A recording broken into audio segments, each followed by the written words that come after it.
नमस्कार, राम राम। कोई आज मुझसे पूछे कि हिंदू समाज का सबसे बड़ा संकट क्या है, तो मेरा उत्तर होगा नैतिकता से विहीन हो जाना। हो सकता है कि अन्य लोग दूसरे पहलू पर विचार करें या कोई और संकट देखें, परंतु मैं यह मानता हूं कि हिंदू समाज के सामने सबसे बड़ा संकट अभी यही है कि जिसे हम वैल्यू सिस्टम कहते हैं, वह लगभग जो है एक बहुत बड़ा समाज उससे कट चुका है, हट चुका है। आपने समाचार पढ़ा होगा, एक दिन पहले की घटना है कि उत्तर प्रदेश में फिरोज़ाबाद में एक पाठक नाम के व्यक्ति को किसी महिला से प्रेम था और उसके इनकार करने के बाद उसने बदला लेने के लिए उसके छोटे बच्चे को, 1.5 साल का बच्चा था, उसे पटक पटक करके मार डाला। ये एक घटना है और इस घटना से आप समझ सकते हैं कि हमारा जो समाज है वो कहाँ जा रहा है, वह कितना पाशविक, कितना अनैतिक, कितना दिग्भ्रमित, कितना जिसे हम कहते हैं कि अपनी वासना से बंधा हुआ, उसके मोहपाश में गिरफ्त पूरी तरह से, और किस हद तक पागल हो चुका है। क्योंकि ऐसी घटनाएं जो हैं अब बहुत साधारण हो गई हैं। भारत में हिंदू समाज में जिस तरह का विचलन और जिस तरह की जिसे कहते हैं अनैतिकता आई है पिछले कुछ वर्षों में, उसको देख करके घबराहट होती है। क्योंकि हत्या या बलात्कार या कुछ इस तरह की घटना जिसमें कि माँ बाप को प्रताड़ित किया या माँ बाप से प्रताड़ित हुए, सास ससुर से हुए, सास ससुर को किया, बहन को किया, बाप को किया, बाप ने बेटे को किया, बहनों की हत्या हुई, मारी गई, स्त्रियां जब जो मन में आता है वो कर रही हैं, अपने हिसाब से घर का त्याग कर रही हैं, हत्या कर रही हैं, षड्यंत्र रच रही हैं। ये सब कुछ हो रहा है और ये कोई साधारण घटना नहीं है, साधारण बात नहीं है, क्योंकि ये सब पिछले 15 वर्षों में अत्यधिक तेजी से बढ़ा है। इसके बहुत सारे कारण हो सकते हैं, परंतु मैं एक बहुत बड़ा कारण जो देख पा रहा हूं वो ये है कि शिक्षा व्यवस्था जो है वो चरमरा चुकी है। और दूसरी बहुत बड़ी वजह इसकी ये है कि ये जो पूरा समाज है वो एक्सपोज हो चुका है ओटीटी प्लेटफॉर्म, टीवी, सिनेमा से। ओटीटी प्लेटफॉर्म ने, मैं बार बार कहूँगा, वो कर दिया है जो सिनेमा 60, 70, 80 वर्षों में नहीं कर सका। क्योंकि पहले सिनेमा एक अलभ्य संसार हुआ करता था, जहाँ पर कि लोग महीने, 2 महीने, 3 महीने में एक बार पिक्चर देखने जाया करते थे।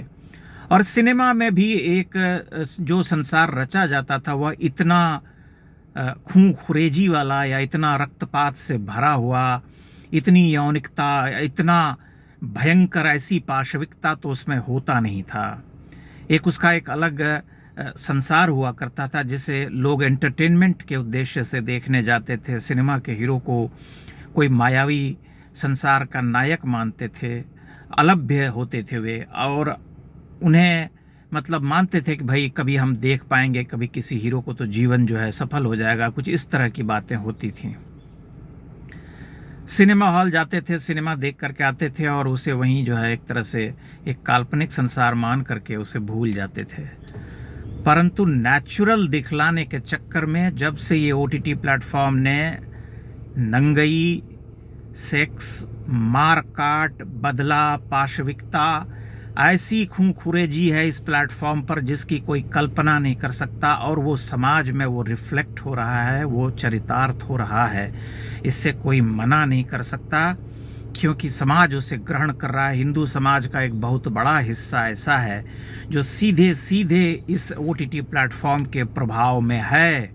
वह वहाँ से चीज़ें प्राप्त कर रहा है, वहाँ से प्रेरणा ले रहा है कि कैसे बदला लेना है, कैसे मारना है।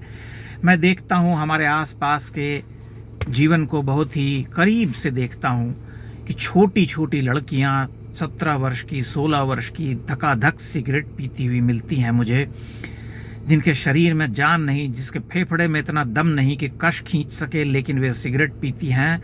और एक विचित्र किस्म की स्वच्छंदता या पागलपन जो है चारों ओर व्याप्त दिखाई देता है, इससे कोई इनकार नहीं कर सकता। और ये केवल महानगर का सच नहीं है, बल्कि संपूर्ण भारतवर्ष का सच है, छोटे शहरों का सच है, कस्बों का सच है। सभी उसी ढर्रे पर चल पड़े हैं। ये नैतिकता से विहीन समाज है जो कि धर्म से विमुख है, धर्म से पूरी तरह से विमुख है। कहने के लिए वह गाना बजाना भजन दिन भर चलाता है, लेकिन धर्म उसके भीतर है नहीं। प्रेम करुणा आदि के भाव मर चुके हैं। परिवार का जो एक अस्तित्व था जीवन में, वह लगभग नष्ट होता जा रहा है। इसलिए ये एक बहुत बड़ा संकट है, बहुआयामी संकट है, जिसे हम देख नहीं पा रहे हैं, परंतु हमें देखना पड़ेगा, क्योंकि इस तरह की घटना की कोई कल्पना भी पहले नहीं कर पाता था, और अब इस तरह की घटना जो है बहुत साधारण बात हो चुकी है, आए दिन की बात है। आए दिन ऐसा हमें पढ़ने को मिलता है, देखने को मिलता है, सुनने को मिलता है, जिससे यही पता चलता है कि आदमी जो है पूरी तरह से राक्षस हो गया है, पाशविक हो गया है। उसके पास कोई प्रेम करुणा दया जैसा मन में भाव नहीं रहा। उसके भीतर कुछ प्राप्त करने की ऐसी लालसा है कि वह उसके लिए किसी हद तक जा सकता है।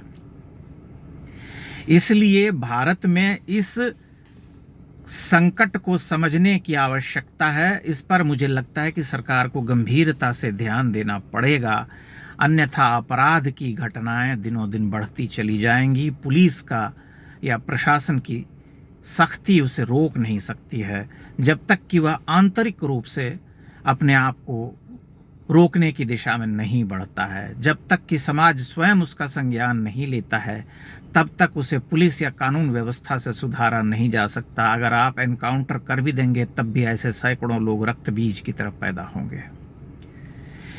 इसलिए इस संकट को बहुत गंभीरता से समझने की आवश्यकता है, और मैं यह मानता हूं कि एक अपठित कुपढ़ समाज जब इस OTT प्लेटफॉर्म पर, मोबाइल पर, जहां पर कि वो पूरी तरह से हर तरह की नंगई और ये घृणास्पद हिंसा से भरी हुई चीज़ों को एक्सेस कर सकता है एक क्लिक पर, तब वह उस दिशा में बढ़ भी रहा है। उससे वो बहुत कुछ ग्रहण कर रहा है, उससे प्रेरणा ले रहा है।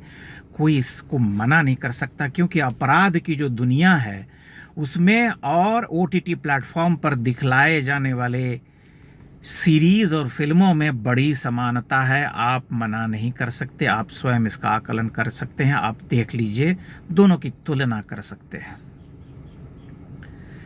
ये बहुत विचलित करने वाली स्थिति है कि भारत में जो युवा हैं और जो युवा होने की ओर चल रहे हैं, उस पीढ़ी के सामने अभी जो है सबसे बड़ा संकट अपने आप को कैरी करने की है।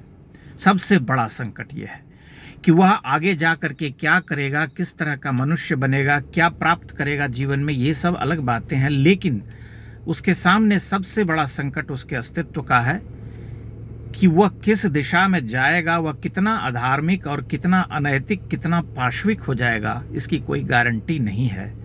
क्योंकि हर जीवन मूल्य जो है उसका, वो लगभग समाप्त हो चुका है। पिता का महत्व समाप्त हो चुका है, माँ का महत्व भी समाप्त हो चुका है, भाई बहन दोस्त मित्र ये सब जो हैं, क्योंकि इस तरह की घटनाएं बहुत आम हो गई हैं। मैं ये नहीं कहता कि सभी ऐसे हैं, लेकिन एक संख्या है, बहुत बड़ी संख्या है, जो इस तरह की प्रवृत्ति वाली दिखाई देती है। और इस तरह की संख्या वाले जो लोग हैं, जो युवा हैं, उन्हें देख करके हम इग्नोर नहीं कर सकते, आंखें मूंद नहीं कर सकते, हमें ट्रबल शूट करना पड़ेगा। इसलिए सरकार को बहुत गंभीरता से विचार करना चाहिए कि कैसे इस युवा पीढ़ी को वे रास्ते पर लाने के लिए काम करेंगे। और मैं समझता हूं कि इसका एक बहुत बड़ा सहायक जो तत्व है वो ये है कि इन OTT प्लेटफॉर्म्स पर गंभीरता से मॉनिटर किए जाने की ज़रूरत है, क्योंकि यहाँ पर 70 से 80% चीज़ें जो दिखलाई जा रही हैं वो भयावह हिंसा, सेक्स, नंगई, प्रतिशोध, घृणा से भरी हुई हैं, जिसमें स्क्रीन का ओपनिंग शॉट ही टप टप टप करके बहता हुआ लहू होता है, चाकू धंसा हुआ है, ये गिरा हुआ है, मनुष्य मारा जा रहा है, यही चल रहा है। इसलिए इस पर बहुत गंभीरता से लगाम लगाने की आवश्यकता है। आप अपने विचार, अपनी टिप्पणियां अवश्य कीजिएगा और यह भी बताइएगा कि इस दिशा में क्या किया जाना चाहिए। बहुत बहुत धन्यवाद।